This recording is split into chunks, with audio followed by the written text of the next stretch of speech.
الحمد لله وكفى سلام على عباده الذين اصطفى أما بعد أعوذ بالله من الشيطان الرجيم بسم الله الرحمن الرحيم لقد خلقنا الإنسان في كبد وقال الله تعالى في مقام آخر أني لا أضيع عمل عامل منكم من ذكر أو أنثى سبحان ربك رب العزة عما يصفون وسلام على المرسلين والحمد لله رب العالمين اللهم صل على سيدنا محمد وعلى آل سيدنا محمد وبارك وسلم اللهم صل على سيدنا محمد وعلى آل سيدنا محمد وبارك وسلم اللهم صل على سيدنا محمد وعلى آل سيدنا محمد وبارك وسلم غنیمت سمجھ زندگی کی بہار آنا نہ ہوگا یہاں بار بار غنیمت جان لو مل بیٹھنے کو غنیمت جان لو مل بیٹھنے کو جدائی کی گھڑی سر پر کھڑی ہے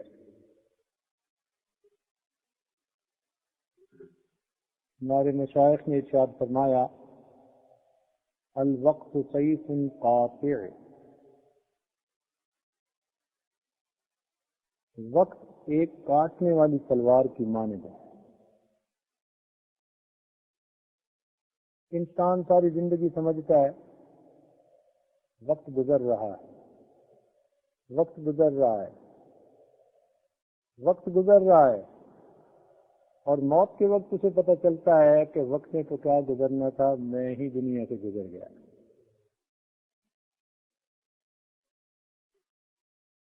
بعض مشائخ نے ارشاد فرمایا الوقت من ذهب و فضہ وقت سونے اور چاندی کی دلیوں کی مانند ہے جیسے انسان سونے چاندی کی قدر کرتا ہے وقت کی بھی قدر کرنی چاہیے جن لوگوں نے اپنے وقت کی قدر کر لی انہوں نے اللہ رب العزت کا قرب حاصل کر لیا اور جو اپنے وقت کو گنوا بیٹھے وہ ہاتھ ملتے دنیا سے چلے گئے امام شافعی رحمۃ اللہ علیہ فرماتے تھے کہ مجھے صوفیاء کرام کی دو باتوں سے بہت فائدہ ہوا کہنے والے امام شافعی رحمۃ اللہ علیہ جیسی عبقری شخصیت علمی شخصیت وہ فرماتے ہیں کہ مجھے صوفیاء کرام کی دو باتوں سے بہت فائدہ ہوا پہلی بات کہ صوفیاء کا یہ قول ہے اگر تم وقت کو نہیں کاٹو گے تو وقت تمہیں کاٹ کے رکھ دے گا اگر تم وقت کو نہیں کاٹو گے تو وقت تمہیں کاٹ کے رکھ دے گا اور دوسری بات کہ اگر تم نفس کو حق میں مشغول نہیں کرو گے تو یہ تمہیں جہنم میں دھکا دے دے گا اگر تم اپنے نفس کو نیکی میں مشغول نہیں کرو گے تو تمہارا نفس تمہیں جہنم میں دھکا دے دے گا زندگی تو وہی ہے جو اللہ رب العزت کی عبادت میں گزر جائے ایک بزرگ سے کسی نے کہا کہ حضرت کیسی گزر رہی ہے انہوں نے سے آگے شعر میں جواب دیا فرماتے ہیں میری زیت کا حال کیا پوچھتے ہو میری زیت کا حال کیا پوچھتے ہو بڑھاپا نہ بچپن نہ میری جوانی جو چند ساعتیں یاد دل بھر میں گزری وہی ساعتیں ہیں میری زندگانی.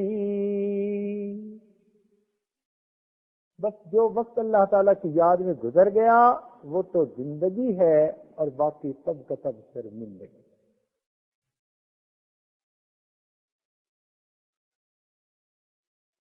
ہر عمل کی نیت ہوتی ہے.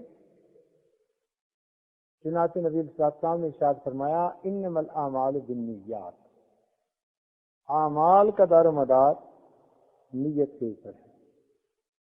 سیدنا عمر رضی اللہ تعالیٰ عنہ فرمایا کرتے تھے لا عمل لمن لا نیت له، کہ جس بندے کی نیت نہیں اس کا عمل ہی نہیں.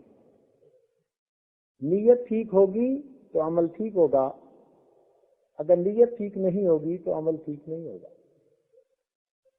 اسی لیے حدیث پاک میں ارشاد فرمایا گیا نیت المؤمن خیر من عملہ، مومن کی نیت اس کے عمل سے زیادہ بہتر ہے.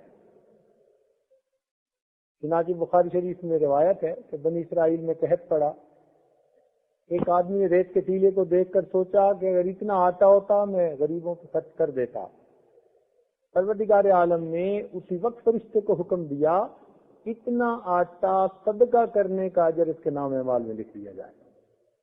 تو نیت کرنے پر اجر ایک تو اسی وقت مل جاتا ہے. علامہ ابن کثیر رحمۃ اللہ علیہ فرمایا کرتے تھے نیت کرنا سیکھو، یہ عمل سے بھی زیادہ اہمیت رکھتی ہے. نیت کرنا سیکھو، ہر کام میں نیت کرنی پڑتی ہے. ہمارے مشائخ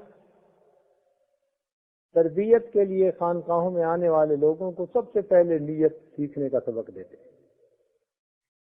اس لیے بعض بزرگ فرماتے کہ میں نے 8 سال اپنے شیخ کی صحبت میں رہ کر نیت کرنا سیکھا. ہر عمل میں نیت کیسے کرتے ہیں. جیسے ایک بزرگ کسی شاگرد کے ہاں گئے، اس نے مکان بنایا تھا، تو فرمایا بھائی یہ آپ نے روشن دان کیسے رکھوایا؟ کہنے لگا جی ادھر سے ہوا آتی ہے، روشنی آتی ہے، میں نے اس لیے رکھوایا. فرمان لگے کاش تو نے نیت کرنا سیکھی ہوتی تو نیت یہ کرتا کہ روشن دان اس لیے رکھوا رہا ہوں کہ اس میں سے مجھے اذان کی آواز آیا کرے گی. ہوا اور روشنی تو آنی تھی، نیت میں منحصر ہے. اگر اس نیت سے روشن دان بنواتا تو اجر بھی مل جاتا. فقط ہوا اور روشنی پر تو وہ اجر نہیں مل سکتا. عام لوگ بھی بعض اوقات بڑے بڑے اعمال کر لیتے ہیں، نیت کے ٹھیک نہ ہونے کی وجہ سے وہ اجر نہیں پا سکتے جو اللہ کے اولیاء ان اعمال پر اجر پا لیتے ہیں.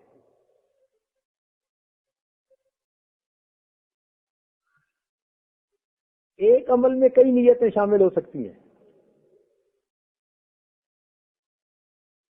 تو ہم ہر وقت اس بات کو سوچیں کہ یہ کام ہم کس لیے کر رہے ہیں. داؤد طائی رحمت اللہ علیہ فرمایا کرتے تھے کہ حسن نیت تمام بھلائیوں کا مجموعہ ہے.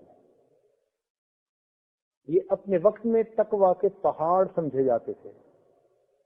امام اعظم ابو حنیفہ رحمت اللہ علیہ کی جو مجلس مشاورت تھی اس کے 40 ارکان میں سے یہ ایک رکن تھے. سفیان ثوری رحمت اللہ علیہ فقہا میں سے گزرے ہیں،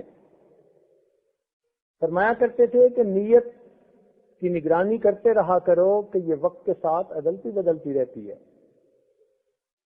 آدمی کی نیت کسی وقت کوئی ہوتی ہے، کچھ عرصے کے بعد حالات کے مطابق کچھ بدل جاتی ہے. تو اس کا مطلب ہے کہ جو عمل کرنا ہے شروع سے لے کے آخر تک ہمیں نیت کو واچ کرنا پڑے گا. یوسف بن اسبات رحمت اللہ علیہ یہ ڈاکو تھے.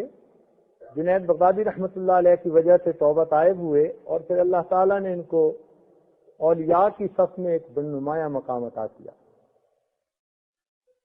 فرمایا کرتے تھے کہ نیت کو فاسد ہونے سے بچا لینا لمبی لمبی عبادتیں کرنے پر فضیلت رکھتا ہے۔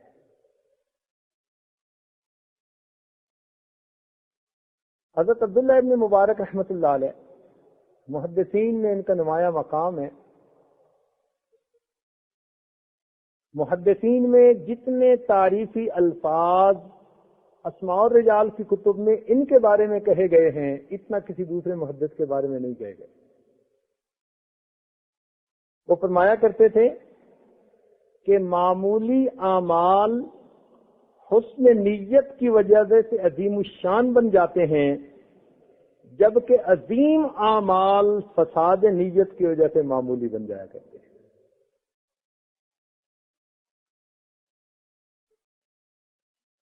اس لیے کسی شاعر نے کہا کہ جس کا عمل ہو بے غرض اس کی جزا کچھ اور ہے۔ جس کا عمل ہو بے غرض اس کی جزا کچھ اور ہے، حور و خیام سے گزر بادا و جام سے گزر۔ ہمیں اللہ تعالیٰ نے اپنے گھر میں حاضری کی جو توفیق عطا فرمائی، تو ہمیں یہ نیت کرنی ہے کہ ہم ایک سنت پر عمل کرنے کے لیے حاضر ہوئے، ایک ایسی جگہ پر جہاں پر کئی اللہ کے چاہنے والے مختلف جگہوں سے آ کر اکٹھے ہوئے، ان عشاق کے ساتھ کچھ وقت گزارنا تاکہ مجھے بھی اللہ تعالیٰ کے عشق کی کچھ پڑیا مل جائے۔ اجازت ہو تو آ کر میں بھی شامل ان میں ہو جاؤں، اجازت ہو تو آ کر میں بھی شامل ان میں ہو جاؤں، سنا ہے کہ تیرے در پر ہجوم عاشقاں ہوگا۔ اللہ تیرے در پر کچھ عاشق اکٹھے ہوں گے، میں بھی ان میں شامل ہونا چاہتا ہوں، میں بھی آپ کا طلبگار۔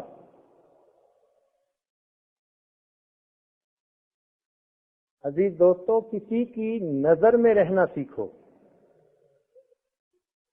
یہ عمل آج بہت کم ہے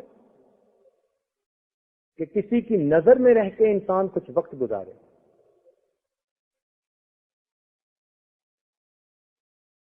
تعلیم و تربیت، تعلیم تو کتابوں سے مل گئی، تربیت کہاں سے ملے گی؟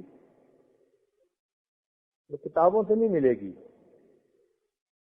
وہ شخصیتوں سے ملے گی۔ نقوش سے نفوس نہیں بنتے، نفوس سے نفوس بنا کرتے ہیں۔ صحبت میں آ کر پھر انسان رنگ پکڑتا ہے۔ کہتے ہیں نا، خربوزے کو دیکھ کر خربوزہ رنگ پکڑتا ہے۔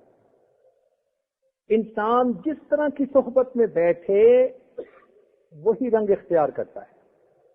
حدیث پاک میں فرمایا گیا، المرء علی دین خلیلہ، انسان اپنے خلیل کے دین پر ہوتا ہے، اسی طریقے پر ہوتا ہے۔ تو کچھ وقت ہم ایسی جگہ گزاریں کہ اللہ رب العزت کی محبت کی کچھ چاشنی ہمیں بھی نصیب ہو جائے۔ اور یہ طے شدہ بات ہے کہ کمپیوٹر والوں کے ساتھ بیٹھنا اٹھنا شروع کر دو، کچھ عرصے بعد کمپیوٹر کا بزنس کرنے کو جی جائے گا۔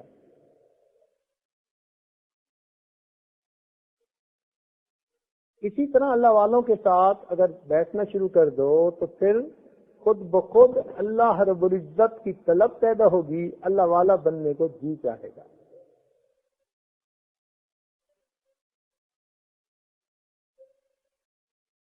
سبزی ملتی ہے سبزی والوں سے،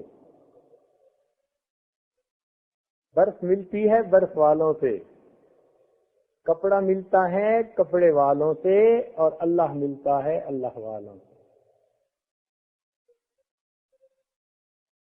کیا مطلب؟ وہ ذریعہ بن جاتے ہیں۔ دیکھیے، بارش کون برساتا ہے؟ اللہ۔ بادل اس کے لیے ذریعہ بن جاتے ہیں۔ اولاد کون دیتا ہے؟ اللہ رب العزت دیتے ہیں۔ ماں باپ اس کے لیے ذریعہ بن جاتے ہیں۔ دلوں میں نور کون ڈالتا ہے؟ اللہ رب العزت ڈالتے ہیں، مگر پیر استاد اس کے لیے ذریعہ بن جاتے ہیں۔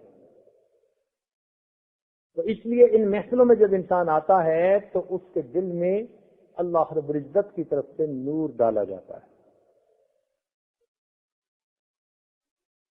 حضرت گنگوئی رحمۃ اللہ علیہ ایک مہینہ حضرت حاجی امداد اللہ معاذ مکی رحمۃ اللہ علیہ کی خدمت میں رہے تھے۔ اس ایک مہینے میں ان پر رنگ چڑھ گیا تھا۔ کچھ لوگ ہوتے ہیں رنگ بیچنے والے، ان کو رنگ ساز کہتے ہیں۔ کچھ ہوتے ہیں رنگ چڑھانے والے، کپڑے پہ رنگ چڑھانا ہو ان کے پاس لے جائیے، بتا دیجئے، وہ رنگ چڑھا دیں گے، ان کو رنگ ریز کہتے ہیں۔ کتاب و سنت رنگ ہے، علماء کرام رنگ فروش ہیں، اور مشائخ اعظام رنگ ریز ہیں، رنگ چڑھا دیتے ہیں۔ کون سا رنگ؟ صبغۃ اللہ، ومن احسن من اللہ صبغۃ، اللہ کا رنگ چڑھا دیتے ہیں۔ غفلت بھرے دل کو لے کر سالک آتا ہے اور ان کی صحبت کی برکت سے ذاکر و شاغل بن کر با خدا بن کر واپس جاتا ہے۔ آنکھوں میں بس گئی ہیں قیامت کی شوخیاں، آنکھوں میں بس گئی ہیں قیامت کی شوخیاں، 2-4 دن رہے تھے کسی کی نگاہ میں۔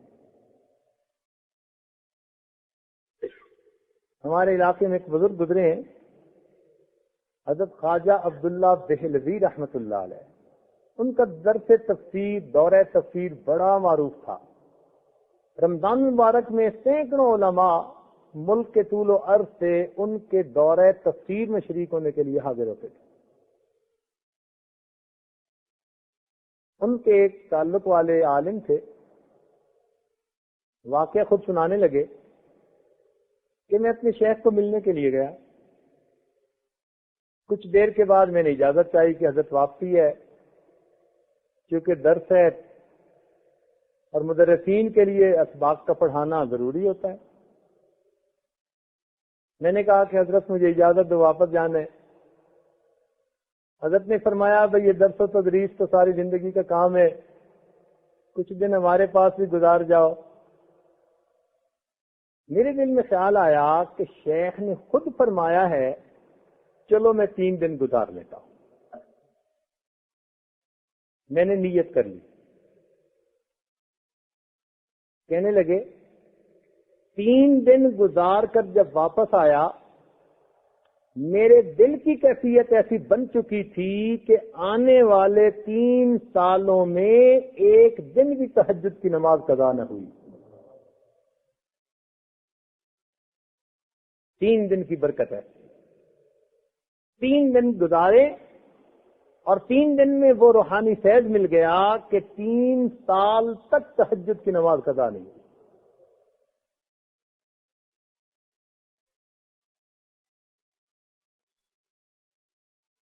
اسی لیے مولانا روم رحمۃ اللہ علیہ فرماتے ہیں قال را بھی گزار مرد حال شو، قال را بھی گزار مرد حال شو، پیش مرد کامل پامال شو، صد کتاب و صد ورق در نار کن، جان و دل را جان بے دلدار کن۔ کہ تو اپنے قال کو کسی صاحب حال کے قدموں میں ڈال دے اور کسی مرد کامل کے سامنے اپنے نفس کو پامال کر دے، ان کے سامنے شاگرد بن کر بیٹھ جا۔ یہ کام بڑا مشکل ہوتا ہے۔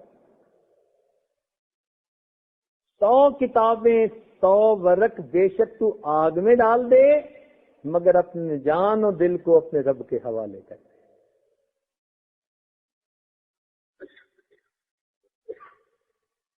مولانا روم رحمت اللہ علیہ درس دے رہے تھے، شمس تبریز آ گئے،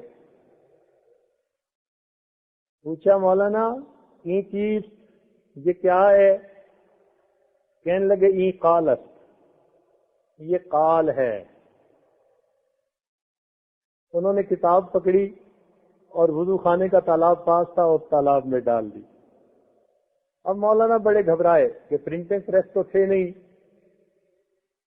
مخطوطہ کتابیں ہوتی تھی تو پانی میں تو سیاہی گھل کے تو کتاب ختم. تو بڑا پریشان ہوئے. جب انہوں نے دیکھا کہ پریشان ہوئے تو پانی میں ہاتھ ڈالا اور کتاب نکال کے جو اس کو ہاتھ سے ذرا دبایا تو اس میں سے مٹی نکلنے لگی. تو مولانا حیران ہوئے کہ اتنی خشک، کہنے لگے ای چیز، کہنے لگے ای حالت، کہنے لگے یہ حال ہے. تو اس قال کو صاحب حال کے قدموں میں ڈالنا پڑتا ہے تاکہ ہمیں کیفیات ملیں، ایمان کی وہ چاشنی ملے، وہ لذت ملے کہ جس کے حاصل ہونے کے بعد انسان استقامت کے ساتھ شریعت پر زندگی گزارتا ہے. اس لیے مولانا فرماتے تھے کہ مولوی ہرگز نشد مولا روم تا غلام شمس تبریز نشد. ہمیں اللہ رب العزت نے یہ جسم ادھارا دیا ہے، یہ ہماری ملک نہیں ہے، یہ ہمیں مستعار ملا ہے. اور دستور یہ ہے کہ جو چیز ادھار کی ملے تھوڑے وقت میں اس سے زیادہ کام نکالتے ہیں. ہم اپنے اس جسم سے جتنی محنت کر سکتے ہیں، عبادت کر سکتے ہیں، اتنی کرنے کی کوشش کریں. آپ غور فرمائیے کہ پچھلے رمضان کی روزے اور تراویح کی مشقتیں ہم بھول چکے، لیکن الحمدللہ نام اعمال میں اس کا اجر باقی ہوگا. اس مرتبہ کی مشقتیں بھی کل بھول جائیں گے، لیکن اعمال کا اجر پھر سلامت رہے گا. تو اس جسم کو جتنا انسان خیر کے لیے استعمال کر سکے اتنا کرے. جیسے بچے کو بہلا پھسلا کے کام نکال لیتے ہیں، اس جسم کو بھی بہلا پھسلا کے عبادت کر لیجیے. ہمارے اکابر نے اتنی محنت کی کہ ایک بزرگ جن کی عمر 70 سال سے اوپر تھی، ان کے بارے میں لکھا ہے کہ وہ روزانہ 70 طواف کیا کرتے تھے. ہر طواف کے 7 چکر، تو 490 چکر تو یہ ہو گئے، اور ہر طواف کی 2 رکعت نفل واجب الطواف، تو 140 رکعت یہ ہو گئی. اب سوچیں ہم کبھی اگر 50 رکعت پڑھیں تو ہمارے تو گھٹنے ہی جواب دے دیں. وہ 140 رکعت تو یہ پڑھتے تھے اور 490 چکر. علماء نے لکھا کہ قریب ترین چکر کا فاصلہ کا اندازہ لگایا جائے تو 13 کلومیٹر کے قریب بنتا ہے.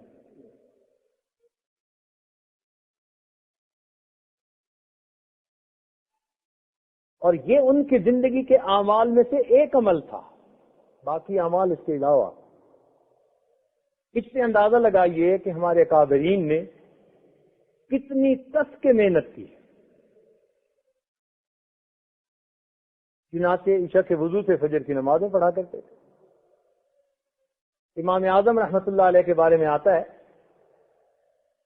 کہ جب ان کی وفات ہوئی تو ہمسائے کا بچہ جو اپنے والدین کے ساتھ مکان کی چھت پہ سوتا تھا، وہ اپنے والد سے پوچھنے لگا، ابو یہ جو ساتھ والی چھت ہے اس پہ ایک مینارہ ہوتا تھا جو رات کو ہم دیکھتے تھے، اب وہ مینارہ نظر نہیں آتا. تو والد نے کہا، بیٹا وہ مینارہ نہیں تھا، وہ ابو حنیفہ تھے، وفات پا گئے، اب تم اس مینارے کو کبھی نہیں دیکھو گے. اتنی عبادت کہ ہمسائے کے بچے چھت کا مینارہ سمجھا کرتے تھے.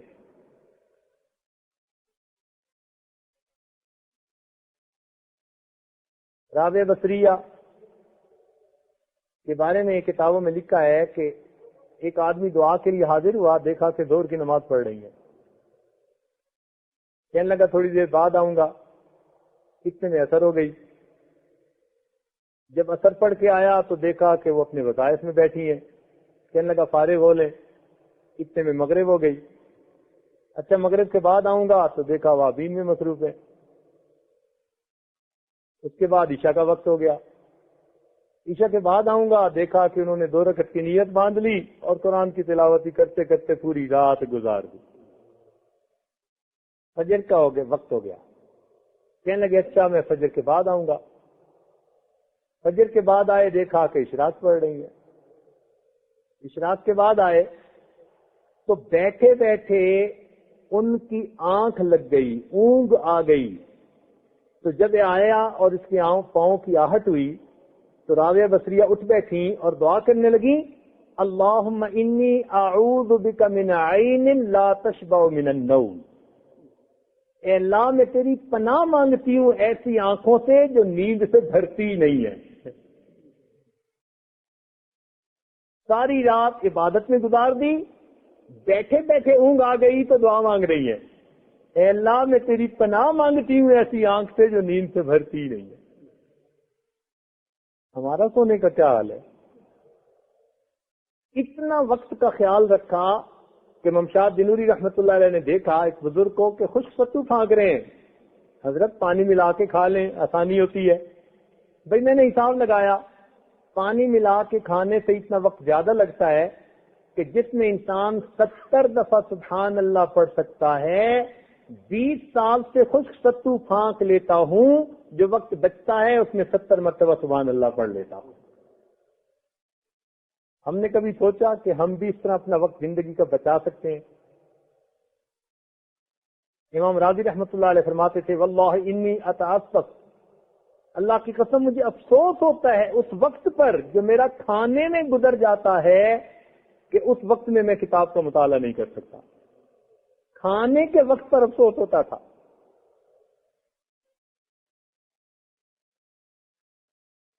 چنانچہ تاریخ انسانیت میں ایسی مثالیں نہیں ہوں گی علم کے حاصل کرنے کی جو ہمارے اکابرین نے پیش کر دی۔ امام محمد رحمت اللہ علیہ ایک جگہ سے دوسری جگہ درس دینے جاتے تھے، وقت کم تھا تو لوگوں نے سواری کا بندوبست کر دیا کہ حضرت آپ پہنچ جایا کریں۔ امام شافعی رحمۃ اللہ نے کہا کہ حضرت مجھے کتاب پڑھا دیں، بھئی وقت تو ہے نہیں۔ حضرت جب آپ سواری پہ سوار ہو کے یہاں سے وہاں جاتے ہیں نا تو آپ سواری پہ بیٹھ کر درس دینا شروع کر دیا کریں، میں سواری کے ساتھ دوڑتا بھی رہوں گا اور آپ سے کتاب کا مطالعہ بھی کرتا رہوں گا۔ آپ بتائیے کہ تاریخ انسانیت میں ایسی مثال مل سکتی ہے علم طلب کرنے کی؟ مولانا یحییٰ رحمۃ اللہ علیہ، حضرت شیخ الحدیث رحمۃ اللہ کے والد گرامی، دل میں تمنا پیدا ہوئی کہ گنا چوسوں۔ کہنے لگے کبھی فارغ ہو کے دھوپ میں بیٹھ کے چوسیں گے۔ 20 سال گزر گئے، دھوپ میں بیٹھ کر گنا چوسنے کی فرصت نہ ملی۔ ایسی زندگی گزار گئی۔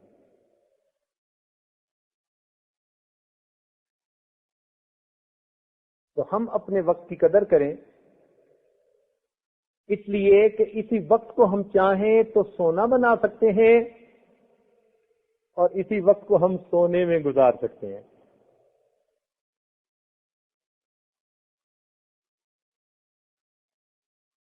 جو باتیں کہی جائیں ان کو دل کے کانوں سے سنیں۔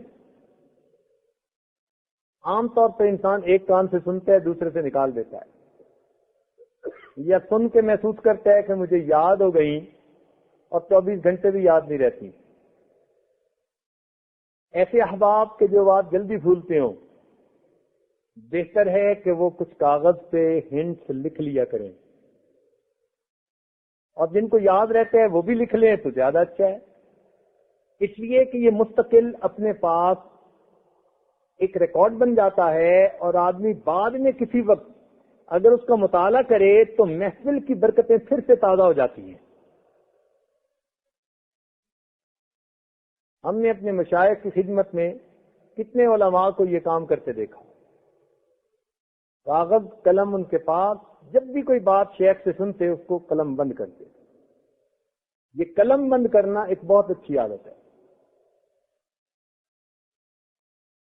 بہت قیمتی باتیں ہم نے سنی ہوتی ہیں، مگر محفوظ نہ کر سکنے کی وجہ سے ہم ان کو بھول کر محروم ہو چکے ہوتے ہیں۔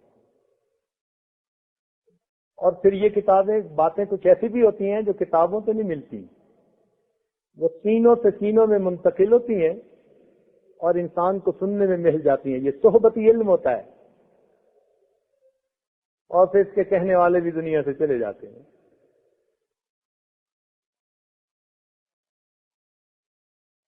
اس لیے شریعت میں اس چیز کا بڑا خیال رکھا گیا کہ انسان جو سنے اس پر عمل کرے.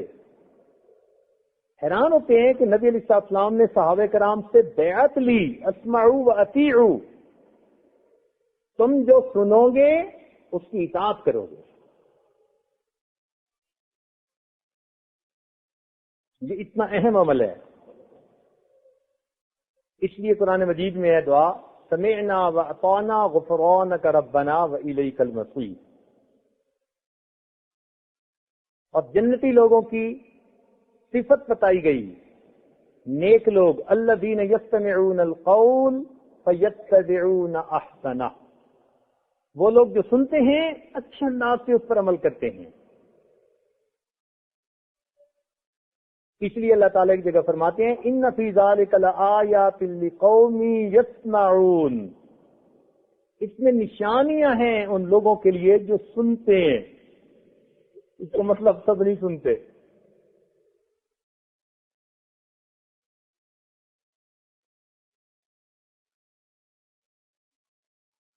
قرآن مجید میں اللہ تعالیٰ ارشاد فرماتے ہیں وَلَوْ أَرَادَ اللَّهُ خَيْرًا لَأَسْمَعَهُمْ، اگر اللہ تعالیٰ ان کے ساتھ خیر کا ارادہ کرتا ان کو سننے کی توفیق دے دیتا.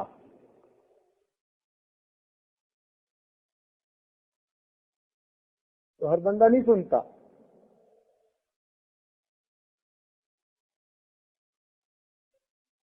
تو سننا، اچھا سننے والا ہونا، یہ بھی ایک صفت ہے. خاص طور پر جب آپ ان مجالس میں بیٹھیں تو قرآن پاک میں ترتیب بتائی گئی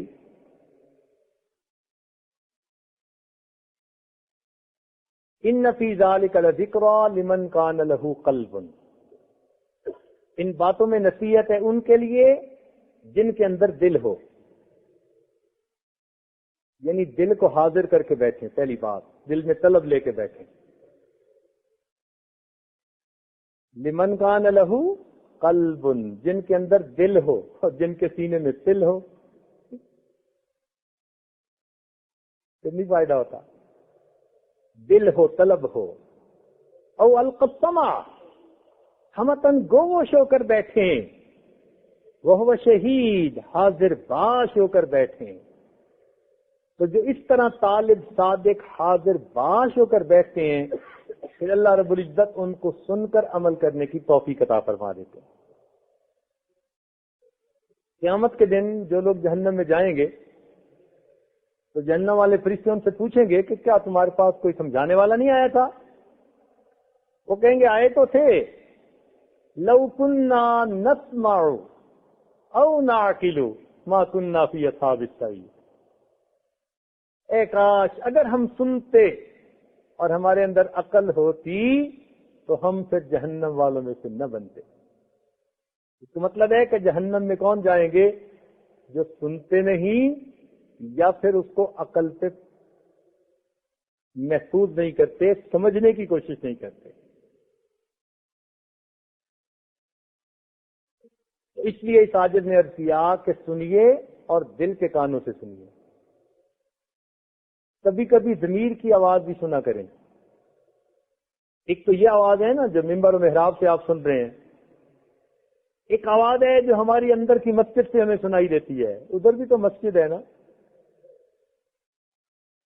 یہ ضمیر اللہ تعالیٰ نے ایسی نعمت بنائی ہے، جب بھی انسان کوئی خرابی کرے گا اندر سے زمین چیخے گا، پکارے گا، اسے کہے گا تم کر کیا رہے ہو.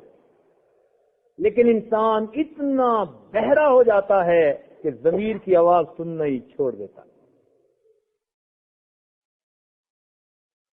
تو ہم اس آواز کو بھی سنا کریں کہ اندر والا میں کیا کہہ رہا ہے. ہم یہ عمل اللہ کے لیے کر رہے ہیں یا واہ واہ کے لیے کر رہے ہیں. اندر سے ہمیں پوری رپورٹ ملتی ہے. بل الانسان علی نفسہ بصیرہ ولو القی معاذیرہ. بہرحال اعتکاف کے دوران چند باتیں توجہ طلب ہیں. ہمارے مشائخ نے کہا کہ 4 چیزوں میں مجاہدہ کرنا ہوتا ہے. ایک قلت کلام، کم بولنا. زیادہ بولنا مرض ہے، کم بولنا صفت ہے. نبی علیہ الصلوۃ والسلام اتنا کم بولتے تھے کہ جہاد کا خطبہ نبی علیہ السلام نے دیا اور 200 سے کم الفاظ تھے. یعنی 200 سے کم الفاظ میں جہاد کا خطبہ نبی علیہ السلام نے دیا. اتنے تھوڑے الفاظ میں اتنا زیادہ پیغام پہنچا دیا جاتا تھا. اور ایک خطبہ نبی علیہ الصلوۃ والسلام کا ایسا ہے کہ جو 1 منٹ میں انسان پڑھ سکتا ہے. مستقل خطبہ. اس کو کہتے ہیں دریا کو کوزے میں بند کرنا. اور ہماری تو 200 الفاظ کے ساتھ تمہید بندتی ہے.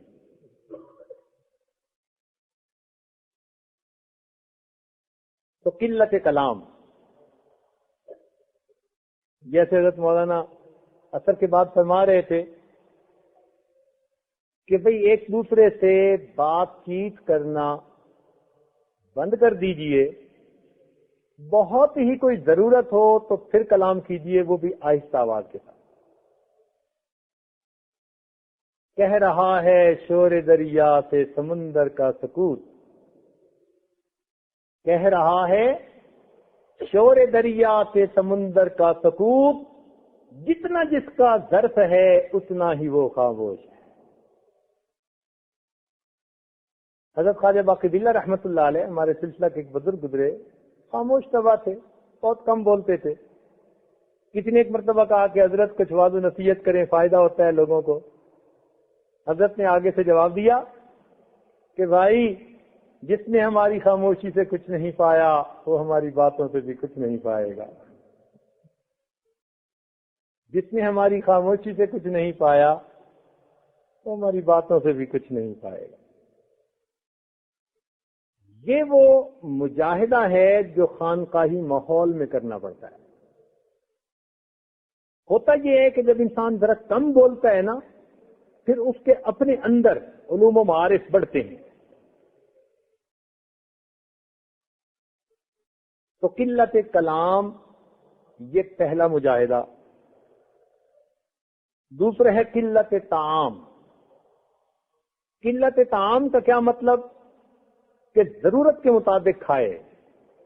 یہ نہیں کہ ضرورت سے بھی کم کھائے اور اس کی بجائے پھر گولیاں کھانی پڑ جائیں.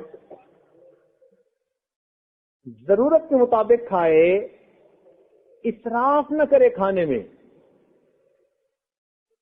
کلو پر تو عمل ہو، کلو تا گلو پر عمل نہ ہو.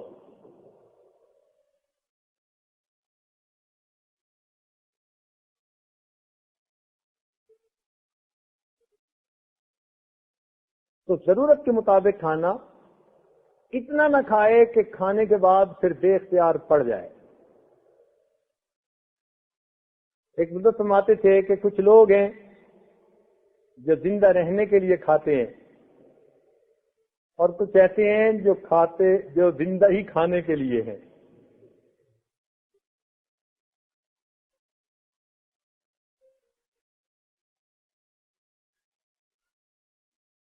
یہ نعمت قلت طعام والی ہمیں روزہ سے نصیب ہو رہی ہے.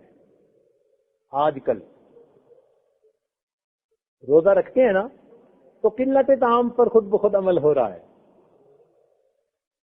خانقاہی ماحول میں پہنچ گئے تو قلت کلام پر بھی عمل ہو جائے گا. تیسری چیز ہے قلت منام، تھوڑا سونا. تھوڑا سونا سے کیا مراد؟ کہ ضرورت کے مطابق سوئے.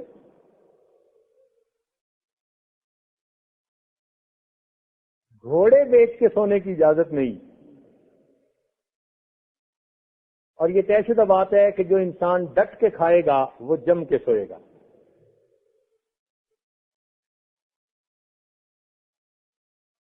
کیونکہ چند راتیں ہیں، ان راتوں میں جاگنے کی کوشش کرنی ہے. ایک سکیجول بنا دیا گیا، پیش کر دیں گے. اس کے مطابق آپ سوئیے اور جاگیے، اعتدال ہوگا، نیند بھی مل جائے گی، عبادت کا بھی موقع مل جائے گا۔ ویسے تراویح پڑھنے سے قلت منام پر عمل ہو جاتا ہے۔ تلاش لیلۃ القدر کے لیے ہمارے ایک مہربان ہیں، ان کی 4 تراویح ابھی رہتی ہیں، انہوں نے 4 تراویح ابھی پڑھنی ہے تو ہم ان کے پیچھے نفل کی نیت باندھ لیں، ان کی تراویح ہو جائے گی، ہمارے نفل ہو جائیں گے، قیام اللیل کا ثواب مل جائے گا۔ پڑھتے وہ بھی 1 پاؤ ہی ہیں، زیادہ نہیں پڑھتے، ڈرنے کی ضرورت نہیں ہے، مگر کم از کم کچھ عمل تو ہم کریں نا لیلۃ القدر کی تلاش میں۔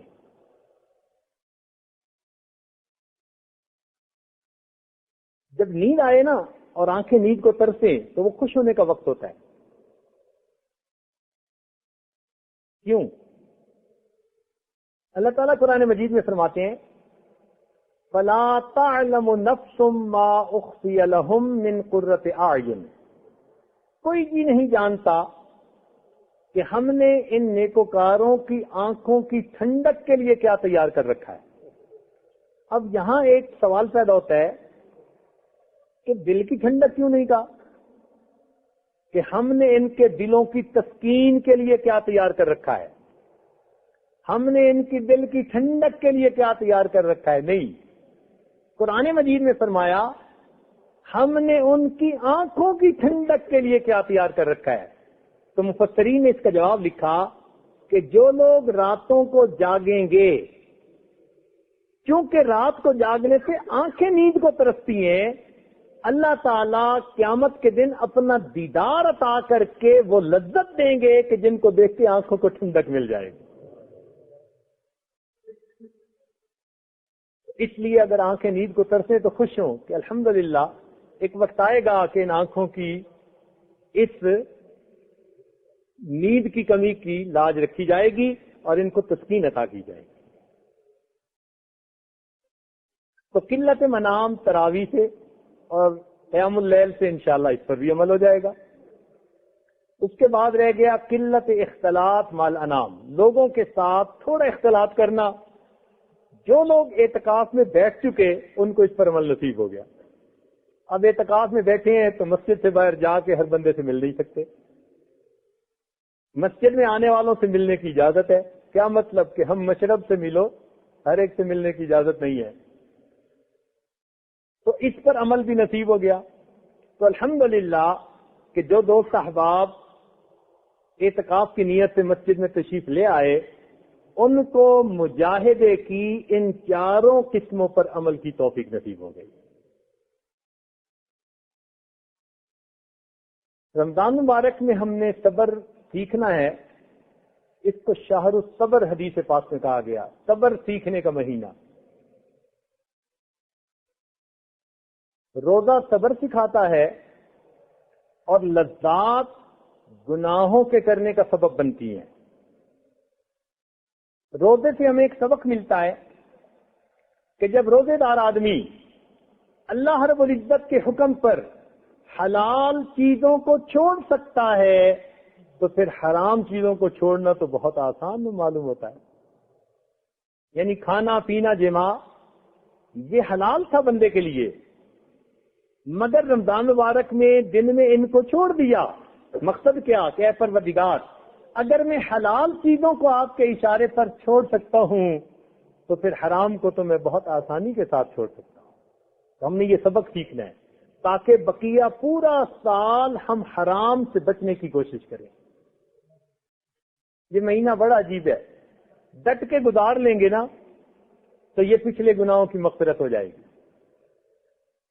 مفسرین نے لکھا کہ حضرت یعقوب علیہ السلام کے 12 بیٹے، 11 بھائی ایک اور 12ویں یوسف علیہ السلام، 11 کوكبا، 11 بھائی اور 12ویں حضرت یوسف علیہ السلام۔ لیکن حضرت یوسف علیہ السلام کی وجہ سے اللہ تعالیٰ نے ان کے 11 بھائیوں کی کوتاہیوں غلطیوں کو معاف فرما دیا۔ بالکل اسی طرح رمضان المبارک کا مہینے کی مثال یوسف علیہ السلام کی سی ہے اور ہمارے باقی 11 مہینوں کی مثال یوسف علیہ السلام کے بھائیوں کی سی ہے اس مہینے کو اچھا گزاریں گے، اللہ اس کی برکت سے 11 مہینوں کے گناہوں کو معاف فرما دے.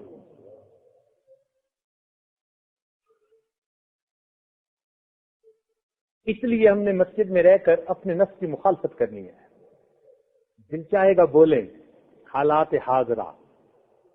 اچھا آپ آئے ہیں فلاں جگہ سے، تو کیا حالات ہیں؟ گپے مارنے کو دل کرتا ہے، اور انسان اس کو سمجھتا ہے کہ ہم تو اچھی باتیں، نیک باتیں کر رہے ہیں. اس میں مت الجھیے، اس لیے کہ وقت کم ہے. اس وقت کو اپنے پروردگار سے باتوں میں گزاریے. لوگوں سے باتیں کرنے کے لیے گھر بہترین جگہ تھی.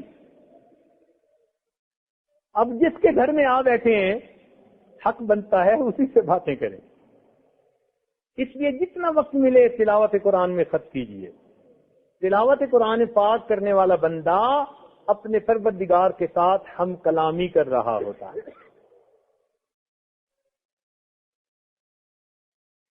اس لیے ہمارے مشائخ نے فرمایا کہ مجاہدے سے مشاہدہ نصیب ہوتا ہے. مجاہدے سے مشاہدہ نصیب ہوتا ہے. اور مجاہد کون ہوتا ہے؟ حدیث پاک میں فرمایا المجاہد من جاہد نفسہ فی طاعت اللہ. مجاہد وہ ہوتا ہے جو اللہ تعالیٰ کی اطاعت کے معاملے میں اپنے نفس کے ساتھ مجاہدہ کرے. تو ہم نے شریعت کی پابندی کے لیے نفس کے ساتھ مجاہدہ. دیکھیں مجاہدہ 3 طرح کا. ایک ہوتے ہیں مخالفت فی المعاصی، گناہوں کے بارے میں نفس کی مخالفت کرنا، یہ انسان پر فرض ہوتا ہے. مخالفت فی المعاصی کیا ہے؟ انسان کے اوپر فرض ہے. ایک ہوتی ہے مخالفت فی الحدود، حظ اور لذت میں نفس کی مخالفت کرنا، یہ مستحب ہے کہ اللہ تعالیٰ کے لیے لذتوں کو چھوڑ دے. اور ایک ہے مخالفت فی الحقوق، نفس کے حق کے بارے میں مخالفت کرنا، یہ ناپسندیدہ ہے، اس کو منع کر دیا گیا. مثلا ایک آدمی بیمار ہے، دوائی نہیں کھاتا، تو یہ نفس کے حق کو پورا نہیں کر رہا. تو شریعت نے دیکھو کتنا اعتدال کی بات سکھائی.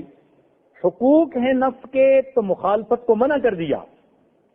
لذتوں کا معاملہ ہے تو پسند کیا کہ ان کو چھوڑ دو اللہ کے لیے. عبد اللطیف بنو، عبد اللطف نہ بنو. آج کل تو لطف کچھ لینے کو جی چاہتے ہیں نا ہر چیز میں.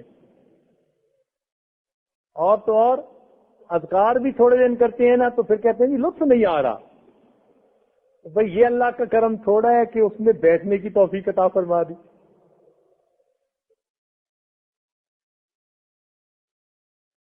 اعتکاف عقوق سے ہے. اس کا مطلب ہوتا ہے کسی جگہ جم جانا، بیٹھ جانا، رک جانا، اپنے آپ کو پابندی میں رکھ لینا. تو معتکف آدمی اپنے اوپر گویا پابندیوں کو لاگو کر لیتا ہے. یہ ایک سنت عمل ہے مگر علل کفایہ ہے کہ پورے محلے میں سے اگر ایک بندہ بھی بیٹھ جائے گا تو سارے محلے والوں کی طرف سے یہ سنت ادا ہونے کا ذریعہ بن جائے گا.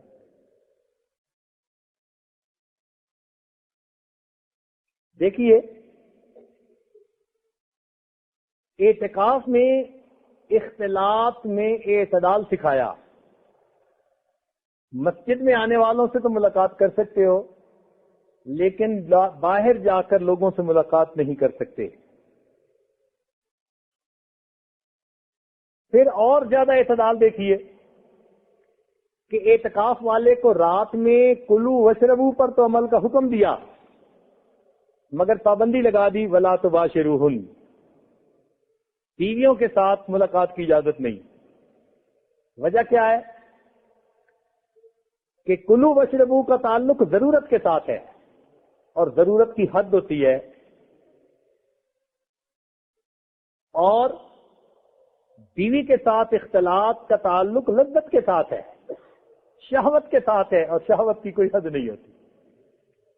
تو لذتوں اور شہوتوں کو تڑوا دیا اور ضرورتوں کا لحاظ فرما لیا. اگر چاہتے تو کھانے پینے سے بھی روک سکتے تھے، مگر یرید اللہ بکم الیسر ولا یرید بکم العسر. دیکھیے لذتوں کو فقط چھڑوا دیا، یہ اللہ تعالیٰ کی غیرت کا معاملہ ہے. آئے میرے گھر میں بیٹھے ہو اور پھر ولا تباشرہن پر عمل نہیں کر پاتے، تو اس کو منع کر دیا. اور واقعی جب انسان بیوی کے ساتھ مشغول ہوتا ہے تو اللہ تعالیٰ کی طرف توجہ کی وہ کیفیت نہیں ہوتی جو ہونی چاہیے. اس لیے اعتکاف والوں کو اس ایک عمل سے منع فرما دیا.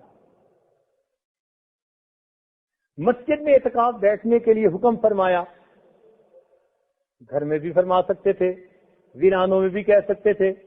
مسجد میں فرمایا کیوں؟ تاکہ نماز باجماعت وقت پر نصیب ہو سکے. اس کی اہمیت کا اندازہ ہوتا ہے،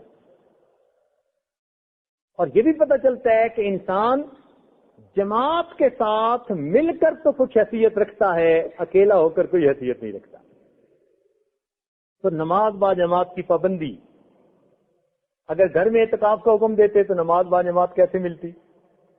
اس لیے مردوں کو حکم دیا کہ وہ مسجد میں آ کر اعتکاف میں بیٹھیں، اور عورتوں کو حکم دیا کہ گھر میں جو مسجد ہوتی ہے، کوئی مصلی رکھنے کی جگہ، کوئی کمرہ، کوئی تخت پوش جس پر بیٹھ کے نماز پڑھتی ہیں، وہ گھر کی مسجد ہوتی ہے، مسجد بیت ہوتی ہے. وہ حدیث پاک سے بھی اس کا ثبوت ملتا ہے.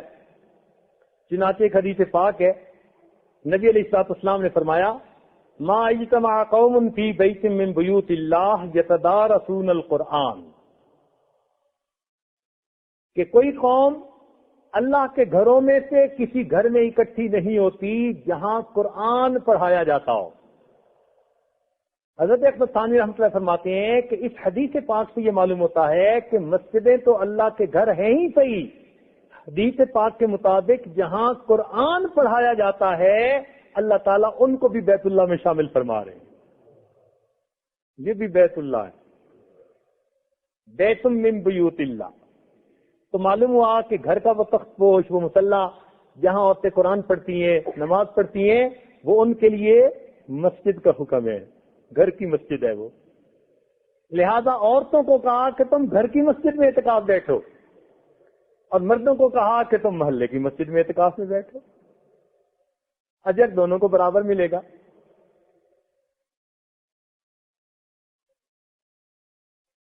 اللہ رب العزت نے سہولت کا بڑا لحاظ رکھا، اتنا کہ اگر گھر سے کوئی کھانا لانے والا نہیں تو حکم دیا کہ اعتکاف میں ہو مگر پھر تم گھر سے جا کے اپنا کھانا لا سکتے ہو تاکہ تم کھا سکو.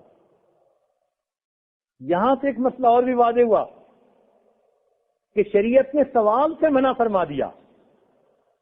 غیر کی طرف مت دیکھو، محتاجی نہ کرو کسی کی کہ جی کوئی لا کے ہمیں دے. مسجد میں کوئی نہیں لانے والا، اپنا بیٹا بھائی خود جا کے اپنے گھر سے روٹی لا سکتے ہو.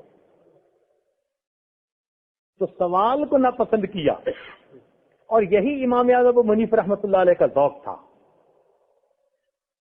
کہ نبی علیہ الصلوۃ والسلام حد الوسع سوال سے گریز فرماتے تھے. علمی سوال کی اجازت، لیکن چیزوں کے سوال سے پرہیز فرماتے تھے. اس لیے ایک صحابہ کی جماعت سے بیعت لی کہ تم کسی سے سوال نہیں کرو گے، اور وہ لوگ اتنا اس پر عمل کرتے تھے کہ اگر سواری پر بیٹھے ہیں کوڑا گر گیا تو کسی سے کہتے نہیں تھے اٹھا کے دیں، خود اترتے تھے، کوڑا اٹھانے کے بعد پھر سوار ہوا کرتے تھے. اور یہی امام اعظم رحمۃ اللہ علیہ کا مزاج تھا. چنانچہ اگر پانی نہ ہو بندے کے پاس اور کسی اور کے پاس پانی ہے تو باقی فقہا کہتے ہیں کہ مانگنا لازمی اس کے اوپر ہے کہ ان سے مانگے، اگر نہیں دیتے پھر تیمم کرے. امام صاحب نے کہا نہیں، تیمم کے لیے مانگنا شرط نہیں ہے، سوال شرط نہیں ہے. اپنے وسائل میں ہے تو کرے وضو پانی سے، اگر اپنے وسائل میں نہیں تو مانگنا شرط نہیں ہے. کیونکہ کئی مرتبہ آدمی کی طبیعت ہوتی ہے نہیں سوال کرنا پسند کرتا کسی سے. تو امام اعظم نے دیکھو کیسا مسئلہ لکھا، سبحان اللہ. شریعت کے نبی علیہ السلام کے مزاج کو سامنے رکھا کہ آپ اس طرح سوال کو پسند نہیں فرماتے تھے. تو شریعت نے آسانی دی کہ اگر کوئی لانے والا نہیں تو تم گھر جا کے اپنا کھانا لا سکتے ہو. مزید آسانی دیکھیے، کہ آئے تو اعتکاف والے ہیں لیلۃ القدر کی تلاش میں، مگر پروردگار نے آسانی کر دی، 10 کی 10 راتوں میں نہیں جگایا، فرمایا ایک رات جاگ لو، پھر دوسری تخفیف ہے آرام کر لو، پھر جاگ لو، پھر آرام کر لو، اس لیے کہ لیلۃ القدر کو اللہ تعالیٰ نے وتر راتوں کے اندر بنا دیا ہے۔ کتنی آسانی اپنے بندوں کے لیے فرما دی اللہ تعالیٰ نے کہ جو اعتکاف میں آ کر بیٹھے ان کو بھی متواتر 10 راتیں جاگنے کا حکم نہیں، فرمایا کہ نہیں بھائی، جو 21، 23، 25، 27 اس طرح کی راتیں ہیں، ان میں لیلۃ القدر ہونے کے چانسز زیادہ ہیں، ان میں زیادہ جاگو، اور دوسری رات میں تم بے شک کچھ آرام کر لو۔ تو ایک رات جگایا، ایک رات آرام، ایک رات جگایا، ایک رات آرام۔ اور وسعت دیکھیے کہ اگر کوئی آدمی ایسا ہے کہ اس کے گھر کمانے والا کوئی نہیں، تو فرمایا کہ تم اگرچہ مسجد میں اعتکاف کی نیت سے آ چکے ہو، لیکن اگر تم اتنی تجارت کرو کہ جس سے تم روزی کما کے بچوں کو پہنچا سکو، تو اتنی تجارت کرنے کی بھی اجازت عطا فرما دی۔ اللہ رب العزت نے اپنے بندوں کی جائز ضروریات کا کتنا خیال فرمایا ہے۔ وما جعل علیکم فی الدین من حرج، واقعی دین کے اندر اللہ نے حرج نہیں رکھا۔ اور مزید بات حدیث پاک میں آتا ہے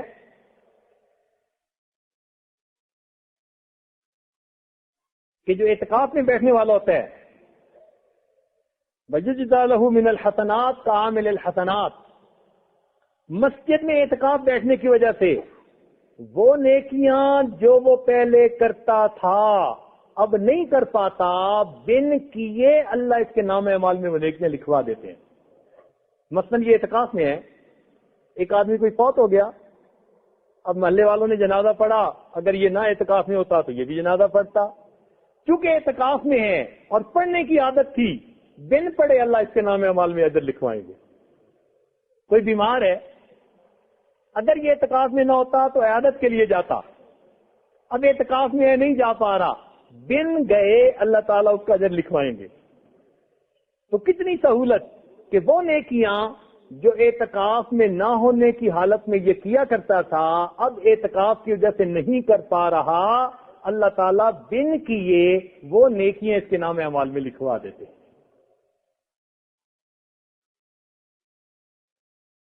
اور یہ بھی ذہن میں رکھیے کہ اللہ تعالیٰ امیر اور مامور کو پسند کرتے ہیں۔ اگرچہ ہم اعتکاف میں آئے ہیں، مگر امیر کے تحت وقت گزاریں گے تو اس کا فائدہ زیادہ۔ علماء نے لکھا ہے کہ حضرت موسیٰ علیہ السلام بھی اللہ کے پیغمبر ہیں، اور حضرت ہارون علیہ السلام بھی اللہ کے پیغمبر ہیں، مگر دونوں میں سے اللہ نے ایک کو امیر بنایا، دوسرے کو مامور بنا دیا۔ اس سے بڑی مثال اور کیا ہو سکتی ہے کہ اللہ تعالیٰ اس کو پسند فرماتے ہیں۔ حدیث پاک میں آتا ہے کہ جس بندے نے 40 دن اللہ کے لیے خوب ڈٹ کر عبادت کی، اللہ تعالیٰ اس کے قلب سے حکمت اور علم کے معرفت کے چشمے نکال دیتا ہے۔ اسی لیے چلہ معروف ہے ہمارے بزرگوں میں شروع سے ہی، بنی اسرائیل پر 40 دن کے روزے تھے، پہلی امتیں 40 دن کے روزے رکھتی تھی۔ عجیب بات کہ اس امت کو اللہ تعالیٰ نے روزے تو 30 دیے، اجر 40 کا دیا۔ ایک عجیب علم نکتہ، اللہ تعالیٰ نے امت محمدیہ پر مہربانی فرما دی کہ روزے فرض کتنے فرمائے؟ 30 دن کے، مگر اجر کتنا دیا؟ 40 دن کا۔ وہ کیسے؟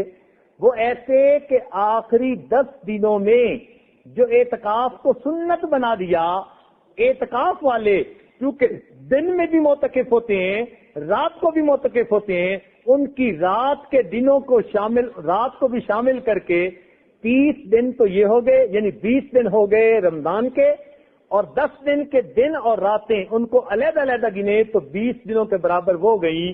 چنانچہ معتکف 1 مہینہ روزے رکھے گا 10 دن اعتکاف کرے گا، اللہ اس کی برکت سے 40 دن روزہ دار رہنے کا اجر عطا فرما دے۔ تو اعتکاف کی برکت سے اس امت کو 30 دن کے روزوں پر 40 کا اجر عطا فرما دیا، گویا ان کی راتوں کو بھی شامل فرما لیا رمضان کے دنوں کی مانند۔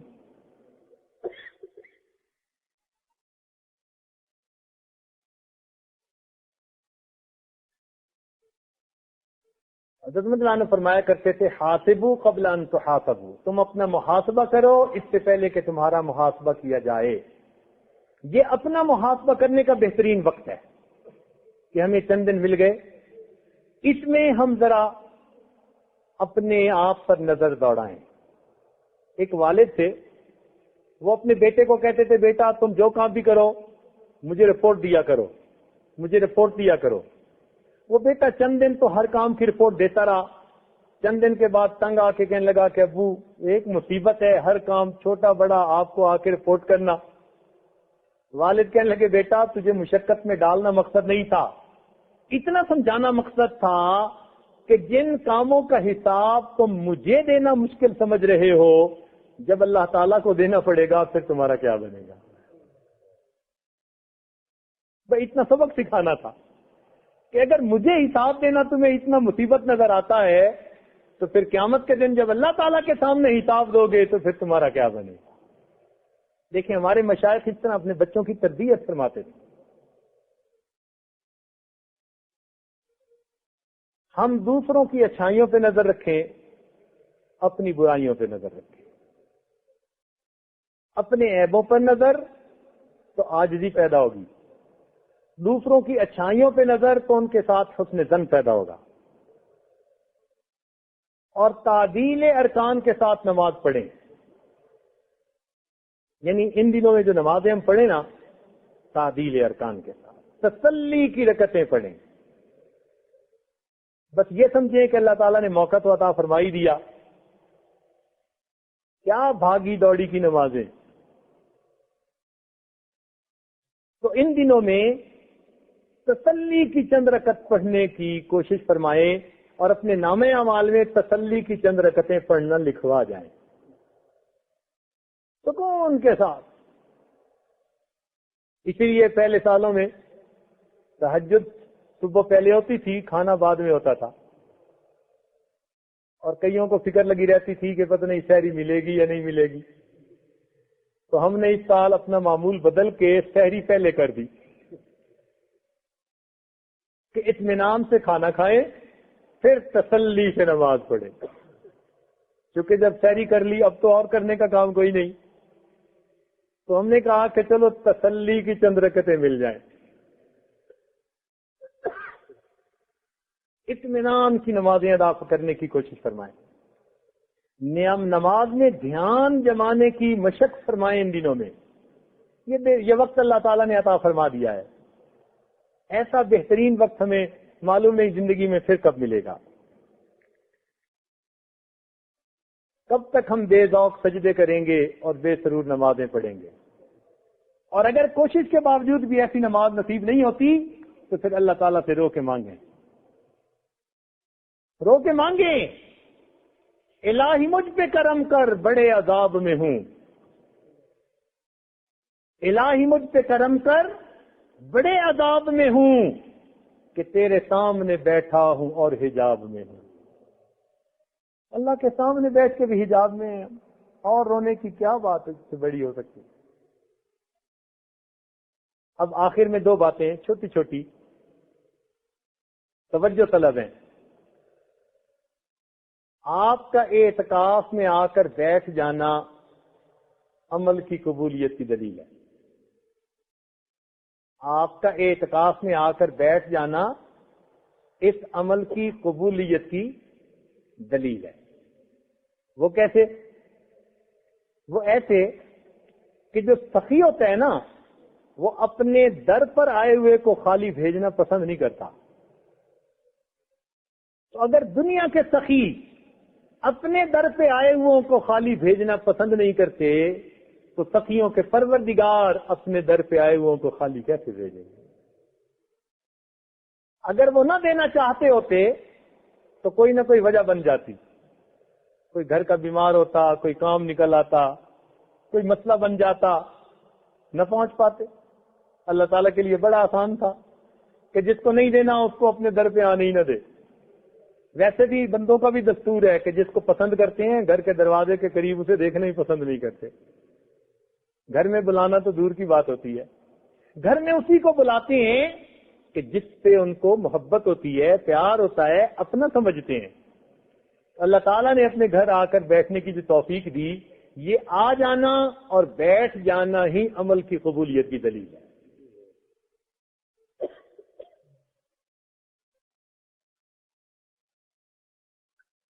ایک اور بات بڑی مزے کی، رابعہ بصریہ، ذرا علمی نقطہ ہے، سمجھنے کی کوشش فرمائیے گا۔ رابعہ بصریہ نے حج کیا تو حج کرنے کے بعد کہنے لگی کہ بس اجر کی مستحق بن گئی۔ خوش ہو کے کہنے لگی، حج کیا تو حج کرنے کے بعد کیا؟ خوش ہو کے کہنے لگی کہ میں اجر کی مستحق بن گئی۔ کسی نے کہا وہ کیسے؟ کہنے لگے کہ اول تو مجھے حج کرنے کا اجر ملے گا، اول تو مجھے حج کرنے کا اجر ملے گا، اور اگر نہ ملا تو یہ تو میرے لیے بڑی مصیبت ہے، اور مومن کو مصیبت پر بھی اجر ملا کرتا ہے۔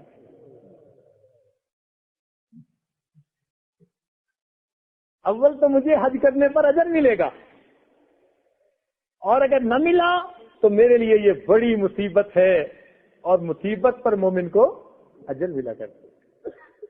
تو بھائی آ جانا قبولیت کی دلیل، اول تو اس پر اجر ملے گا، اور اگر نہ ملا تو اس سے بڑی مصیبت اور کیا ہو سکتی ہے، اور مومن کو اللہ تعالیٰ نے مصیبت پر بھی اجر عطا کرنے کا وعدہ فرما دیا۔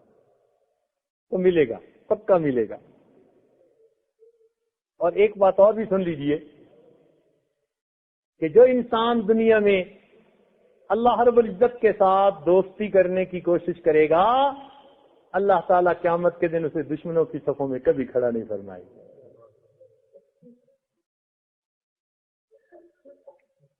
جب کسی کے گھر جاتے ہیں تو اس کو منانے کے لیے جاتے ہیں نا، دوست سمجھ کے جاتے ہیں نا۔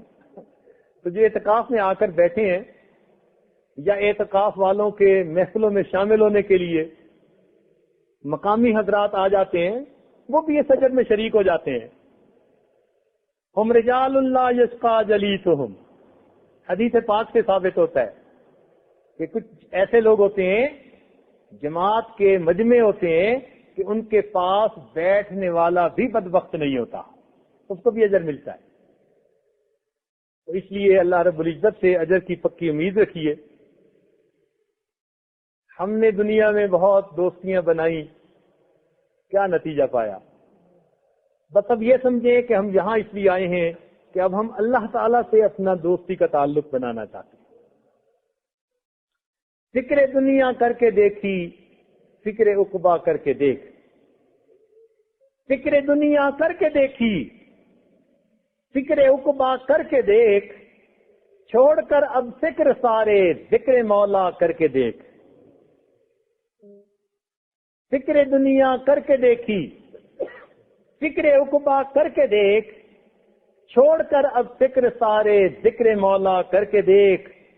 کون کس کے کام آیا، کون کس کا ہے بنا، سب کو اپنا کر کے دیکھا، رب کو اپنا کر کے دیکھ۔ اب تک ہم اوروں کو اپنا بناتے پھرے، اب اللہ تعالیٰ کو بنانے کا وقت ہے۔ اس لیے یہ 10 دن اپنے رب کو منائیے۔ جو گناہ کر کے ہم اللہ تعالیٰ کو ناراض کرتے رہے، ان گناہوں کو ہم چھوڑیں، اپنے رب سے معافی مانگیں۔ تنہائی کے اوقات میں، رات کی اور تنہائیوں میں اپنے رب کے سامنے سجدہ روز ہو کے دعا مانگیں، ہاتھ پھیلا کے دعا مانگیں۔ جو آدمی کسی کے دروازے کی دہلیز پکڑ کے بیٹھ جاتا ہے، کھٹکھٹاتا رہتا ہے، آخر دروازہ کھولنے والا کھول دیا کر۔ تو معتکف اللہ رب العزت کے در کی چوکھٹ پکڑ کے بیٹھنے والے کا دوسرا نام ہے۔ معتکف کون ہوتا ہے؟ اللہ تعالیٰ کے در کی چوکھٹ پکڑ کے بیٹھنے والے۔ جب چوکھٹ پکڑ کے بیٹھ ہی گئے، انشاءاللہ دروازہ کھلے گا، اللہ تعالیٰ کی رحمت ہوگی۔ ہم امید کرتے ہیں کہ پروردگار عالم ہم عاجز مسکینوں کا یہاں حاضر ہونا قبول فرمائیں گے اور ہمیں اپنی رحمتوں میں سے حصہ عطا فرمائیں گے. اگرچہ ہم اس اہل تو نہیں ہے، مگر پروردگار کے ہاں قابلیت نہیں، قبولیت کا معاملہ ہے. ایک طرف ڈر بھی بڑا لگتا ہے کہ قابلیت ہمارے اندر نہیں ہے، مگر امید بھی بڑی لگتی ہے. اللہ اگر آپ نے قابلیت پر بات رکھی ہوتی تو ہمارا تو ٹھکانہ ہی نہیں تھا. یہ کتنی خوشی کی بات ہے کہ آپ کے ہاں قابلیت نہیں، قبولیت کی بات ہے. تو قبول تو ہم بھی ہو سکتے ہیں، اس میں کون سی رکاوٹ ہے؟ وہی سہاگن جسے سیا چاہے. تو اس لیے دعا مانگیے کہ پروردگار عالم ہمیں اپنا بنا لے اور ہماری زندگی میں ایک نیکی والا انقلاب پیدا فرما دے، اور ہم جن گناہوں کی نحوست میں زندگی گزارتے آئے ہیں اللہ تعالیٰ ان نحوستوں سے ہمیں محفوظ فرما دے اور نیکیوکاری پرہیزگاری کی زندگی کے ساتھ واپس لوٹائے. وآخر دعوانا ان الحمدللہ رب العالمین. دعا سے پہلے چند منٹ کے لیے مراقبہ کر لیجئے، آنکھوں کو بند کر لیجئے، سر کو جھکا لیجئے. دنیا اور جو کچھ دنیا میں ہے اس سے ہٹ کٹ کے اللہ تعالیٰ کی یاد میں ڈوب جائیے. انسان جب اپنے اندر جھانکتا ہے اسے اپنی اصل تصویر نظر آتی ہے. نیچے دیکھیے.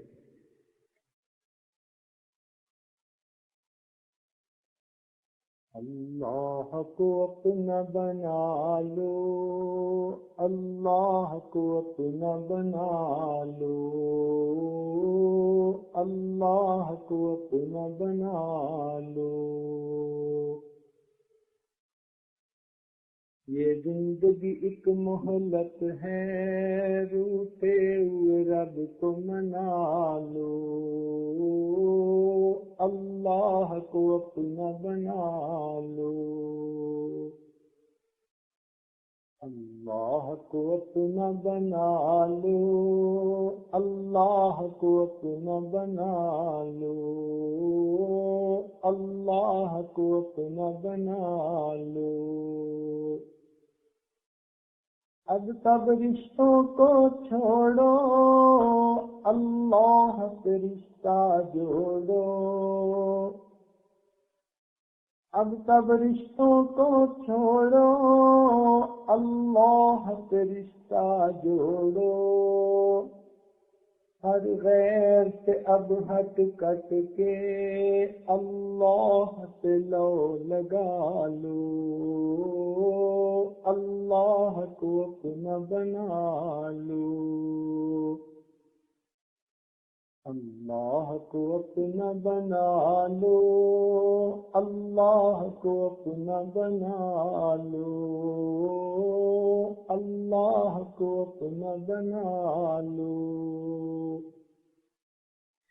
اللہ سے غفلت کیسی، اللہ سے دوری کیسی، اللہ سے غفلت کیسی، اللہ سے دوری کیسی. اب سب وردوں کو چھوڑو، اللہ کو ورد بنا لو، اللہ کو ورد بنا لو. اللہ کو دل میں بسا لو، اللہ کو دل میں بسا لو، اللہ سے لو لگا لو.